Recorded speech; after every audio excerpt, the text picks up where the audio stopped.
2020 tem sido um ano para ficar marcado nos livros de história como um dos anos mais sombrios da humanidade, onde enfrentamos árduas batalhas por conta de um vírus e alguns até dizem se tratar do fim do mundo. Mas não é a primeira vez que isso aconteceu. Para mostrar para vocês que a gente vai conseguir superar tudo isso, hoje eu vou contar a história de uma das maiores pandemias que a humanidade já enfrentou, a peste negra. Mas se é a sua primeira vez por aqui, se inscreva aqui no canal para não perder vídeos como esse que saem toda semana aqui no canal. Também deixe seu like e um comentário para mim saber que vocês estão gostando desse tipo de história. Me siga aqui no Instagram, beleza? Bora começar a história.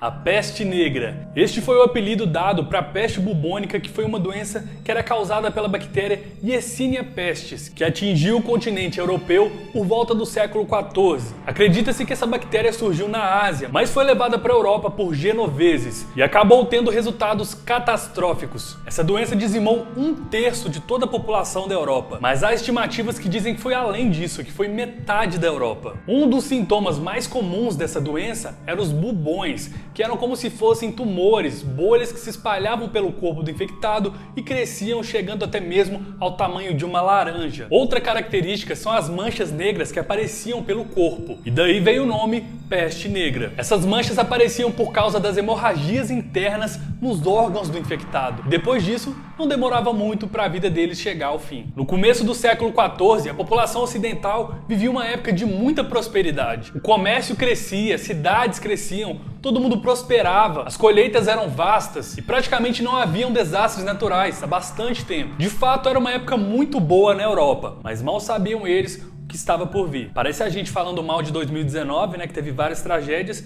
e 2020 veio e surpreendeu todo mundo de uma forma pior, né? Se hoje, com tudo que vem acontecendo, a gente já escuta falar sobre fim do mundo, apocalipse e várias teorias de todos os cantos, imagina você o que as pessoas pensavam naquele tempo, onde não tinha informação, não tinha internet, televisão, rádio, nada do tipo. E uma época onde a igreja tinha muito poder, é claro que as pessoas pensavam que era o fim dos tempos mesmo. Mais ou menos do meio para o fim do século XIV, os 4 cavaleiros do Apocalipse estavam presentes ali. O primeiro deles, a peste, que a gente vai falar. O segundo, a guerra por territórios, que era uma coisa bem cotidiana por volta de 1340 por todo o continente. O terceiro cavaleiro seria a fome, que foi uma época onde teve bastante escassez de alimentos, nas plantações. Foi um período que ficou conhecido na história como a Grande Fome. E por fim, o último cavaleiro, que já estava por toda a parte, a morte.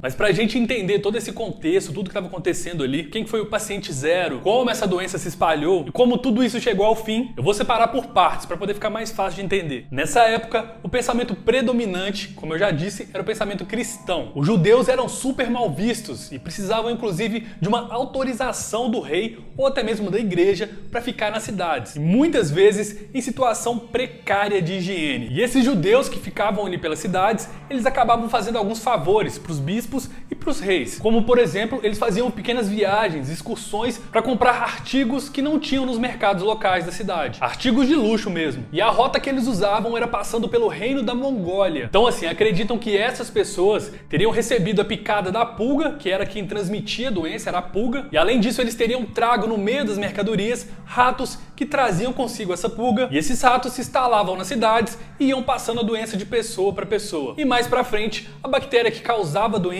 também começou a afetar os pulmões. Então não só o rato passava nem as pessoas, mas também micropartículas e contato com secreções. Então a pessoa espirrava, contaminava a outra. Então é bem parecido com o que a gente está passando aqui hoje. A gente não sabe quem é o paciente zero dessa doença que a gente está vivendo hoje em dia. A gente sabe mais ou menos onde começou o surto dessa doença, em um comércio lá da China. Mas a peste negra teria começado com algum judeu viajante que trouxe no meio das mercadorias os tecidos com as pulgas e foi picado. E como geralmente eles traziam tecidos, quando chegava no comércio para virar roupa e coisa do tipo, isso se espalhava entre as pessoas. E pela falta de higiene que eles tinham na cidade, que eu já falei sobre a situação precária que eles viviam, isso também passava para os ratos e ficava muito fácil de espalhar isso por todo o continente. E essa doença migrava da Itália para a França e por vários outros países através dos navios. Então os ratos contaminados iam contaminando os tripulantes e essa doença era levada para outros lugares. Um dos relatos mais fortes ocorreu na Itália, onde chegou um navio trazendo nada mais que uma tripulação inteira sem vida. E os poucos sobreviventes que tinham ali chegaram muito doentes. E a partir daí, eles tentaram impedir que os navios cargueiros chegassem às cidades, mas já era tarde demais. Cidades inteiras começavam a ficar doentes com a peste, do latim pestis, que significa doença.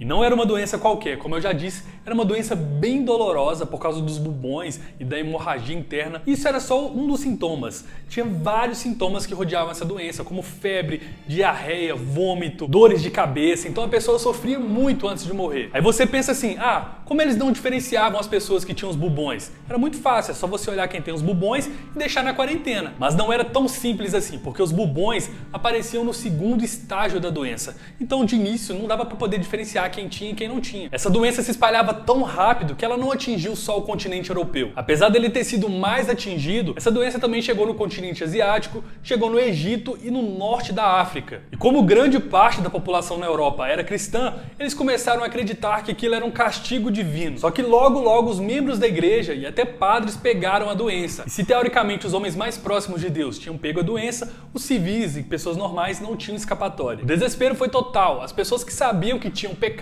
se autoflagelavam, se batiam. Judeus que não seguiram o cristianismo foram executados, assim como alguns doentes que foram queimados. Então as pessoas, além do medo de pegar a doença, tinham medo do que poderia acontecer se alguém soubesse que elas tinham pego a doença. Então elas escondiam ao máximo. Os cientistas discutem até hoje como essa doença se espalhou tão rápido e deixou uma nuvem de medo por onde passou. Sobre essa questão dos ratos terem passado a doença, saiu um estudo bem recente falando que não foi bem isso que aconteceu. Que o verdadeiro transmissor da doença teriam sido os humanos mesmo. Tipo, igual tá acontecendo hoje em dia. A equipe da Universidade de Oslo, na Noruega, dizem que o primeiro surto da peste negra teria sido largamente atribuído a pulgas e piolhos humanos. Considerando que não tinham aviões, carros ou trens naquela época, a velocidade com que ela se espalhou é assustadora. Quem pegava ficava doente de 2 a 6 dias e logo depois vinha a óbito. Existem diversos números diferentes, mas ao todo, estima-se que a doença tirou a vida de 100 milhões de pessoas por onde passou. Quando os bubões começavam a aparecer, uma das formas que as pessoas usavam para poder limpar as feridas era usando sanguessugas para poder puxar o sangue e limpar a ferida. Para curar as enfermidades, eles usavam ervas que não funcionavam muito bem. Porém, os anos se passaram e os impactos onde a doença passou gerou frutos, uns bons e outros ruins. Com menos pessoas nas cidades, as casas ficavam mais baratas, a mão de obra era necessária, então vários empregos surgiram, mas o medo ainda era iminente. Diversos tratamentos foram surgindo conforme o tempo foi passando. E alguns séculos depois, surgiram médicos que eram contratados pelas cidades para não só tratar os infectados, mas também para identificar as causas, contabilizar vítimas e anunciar focos da doença. Você já deve ter visto aí várias referências a esses médicos, como uma máscara com bico que lembra muito de uma ave, parecendo um corvo. Eram trajes projetados para evitar o contato, então onde havia um buraco, era tampado. E o primeiro relato dessas vestimentas é de Paris por volta de 1619. O traje de proteção consistia em um sobretudo de tecido pesado que era encerado, uma máscara com abertura de olhos de vidro e um nariz em forma de cone, com um bico para segurar substâncias aromáticas e palha. A maioria dos médicos da peste negra também usavam um chapéu, que era uma forma de identificação, para as pessoas saberem que eles eram médicos. E para que eles usavam essa roupa tão característica? Parecia mais uma fantasia de Halloween, né?